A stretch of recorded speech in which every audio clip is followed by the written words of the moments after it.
کل مارکیٹ میں ہر شخص یہ طے کر کے بیٹھ جائے، دکاندار بھی ہیں یہاں، کارخانہ دار بھی ہیں، ٹیچرز بھی ہیں، اساتذہ بھی ہیں، علماء بھی ہیں، عوام بھی ہیں، ہم یہ فیصلہ کر لیں کہ کچھ بھی ہو جائے آج کے بعد جھوٹ نہیں بولیں گے، صبح ہی آپ کا شہر بدل جائے گا۔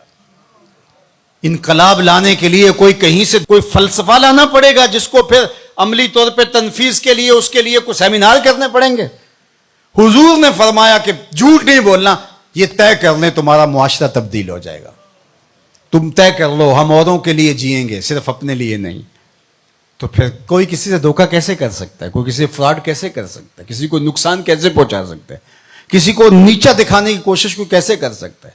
صلہ رحمی، رویوں کی خوبصورتی، جس کا کوئی کمانے والا نہیں ہے اس کے کمانے والے ہم بن جائیں۔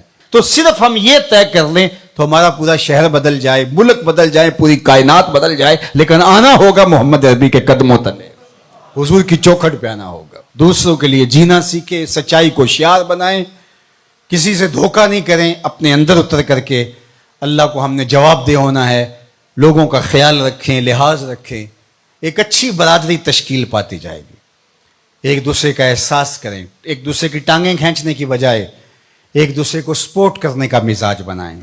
یہ حضور کی سیرت کا رنگ ہے، یہ حضور کی سیرت کا جمال ہے۔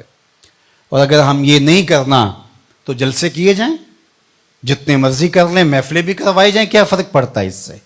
تلذذ ہے کانوں کا، سنا، لذت لی، چلے گئے، اگلے ماہ پھر دوبارہ ایک محفل بپا کر لی، لذت لی، چلے گئے، سال بعد پھر جشن بپا ہوا، لذت لی، چلے گئے، ساری زندگی بھی گزار دیں گے، کچھ بھی نہیں ہوگا۔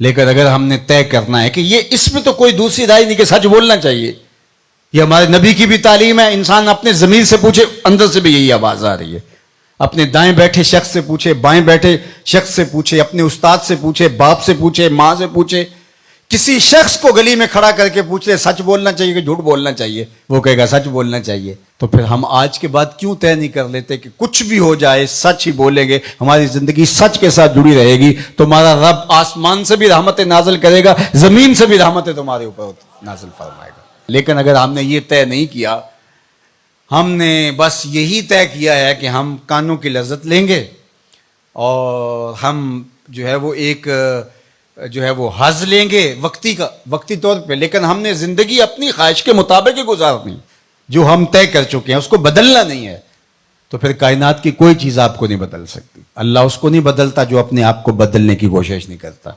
اللہ اس کو ہی بدلتا ہے جو اپنے آپ کو بدلنے کی کوشش کرتا ہے۔ وہ فرماتا ہے میری طرف اگر کوئی ایک قدم چل کے آئے میں 70 قدم آتا ہوں، اور میری طرف اگر کوئی چل کے آ جائے اتیت ہو ہر والا، میری رحمتیں دوڑ کے اس کا استقبال کرتی ہیں۔